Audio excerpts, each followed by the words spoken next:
ഒരു weight loss തുടങ്ങിക്കഴിഞ്ഞാൽ പിന്നെ നമ്മൾ നേരിടുന്ന ഒരു പ്രശ്നം എന്ന് പറഞ്ഞാൽ വെയിറ്റ് സ്റ്റെക്ക് നമുക്ക് 1 ഇയർ ഒക്കെ അടുത്ത് വരുമ്പോഴത്തേക്കുമാണ് ആ ഒരു ഇത് വരുന്നത്. അല്ലാതെ എല്ലാ മാസവും വെയിറ്റ് കുറയുന്നുള്ള പ്രതീക്ഷ ആർക്കും വേണ്ട കേട്ടോ.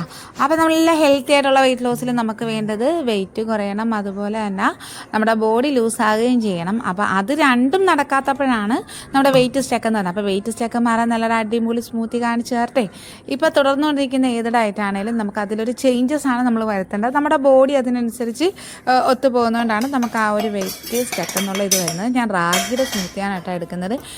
ഈ ഒരു എടുത്ത സ്പൂണിന് 1 സ്പൂൺ റാഗിയാണ് എടുത്തിരിക്കുന്നത്. അധികം ഒന്നും വേണ്ട. ഇത് തന്നെ ഒരുപാട് നമുക്ക് ഹെവി ക്വാണ്ടിറ്റിയോളം വരും. കാര്യം അത് അടുപ്പിൽ വെച്ച് വെള്ളം ഒഴിച്ചാൽ അറിയാമല്ലോ, ഒന്ന് ചൂടായി കഴിയുമ്പോഴത്തേക്കും പിന്നെ കട്ട പിടിച്ച് അവിടെ ഇരിക്കും. മിക്സിയിൽ അടിച്ചെടുക്കുമ്പോൾ കുഴപ്പമില്ല.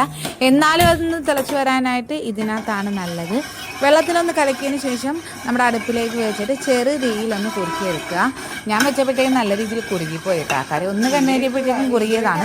പിന്നെ ഇതിനകത്ത് വേണ്ടത് നമുക്ക് കുറച്ച് എന്ന് വെച്ചാൽ പകുതി ആപ്പിൾ, ഒരു റോബസ്റ്റ ബനാനയുടെ പകുതി, ചെറുതാണെങ്കിൽ ഒരെണ്ണം ഫുള്ളായിട്ട് എടുക്കാം കേട്ടോ.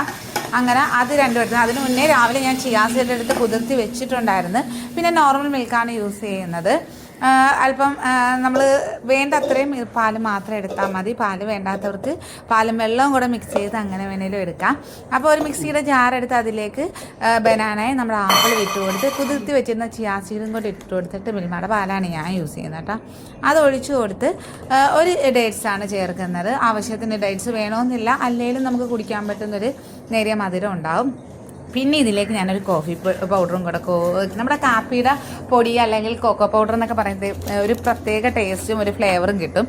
അപ്പോൾ ഇങ്ങനെ ഇട്ടിട്ട് അതിലേക്ക് നമ്മുടെ കുഞ്ഞു മക്കൾക്കൊക്കെ റാഗി ഒന്നും കഴിക്കാൻ ഇഷ്ടമില്ല, ഇങ്ങനെ കൊടുക്കുക കേട്ടോ. സൂപ്പറാണ്, ടേസ്റ്റ് ചെയ്യാൻ ഇഷ്ടപ്പെടും. അപ്പോൾ ഇതേപോലെ ഇട്ടിട്ട് നമ്മുടെ കുറുക്കിയ റാഗിയും കൂടെ മിക്സിയിലോട്ട് ഇട്ടിട്ട് നന്നായിട്ട് അങ്ങ് ബ്ലെൻഡ് ചെയ്ത് അങ്ങ് എടുത്തു കഴിഞ്ഞാൽ ഇത്രയും നല്ല അടിപൊളി ഒരു സാധനം പൊടിച്ചു നോക്കിയോ. നമ്മുടെ വെയിറ്റ് സെറ്റുകാർക്കൊക്കെ പക്ക ഒരു ചേഞ്ചസിന് നല്ലതാണ്. അപ്പോൾ നാത്തൂൻസ് കിച്ചന് ഫോളോ ചെയ്യാനും ഡയറ്റ് മീൽസ് ഫോളോ ചെയ്യാനും മറക്കരുത്. നല്ലൊരു ഹെൽത്തി ആയിട്ടുള്ള ഡയറ്റിന് എപ്പോഴും നമ്മുടെ നാത്തൂൻസ് കിച്ചൻ നിങ്ങളോടൊപ്പം ഉണ്ടാവും. അപ്പോൾ ടാറ്റ ബൈ. സംശയമുള്ളവർ കമൻസിലൂടെ ചോദിച്ചോട്ടാ.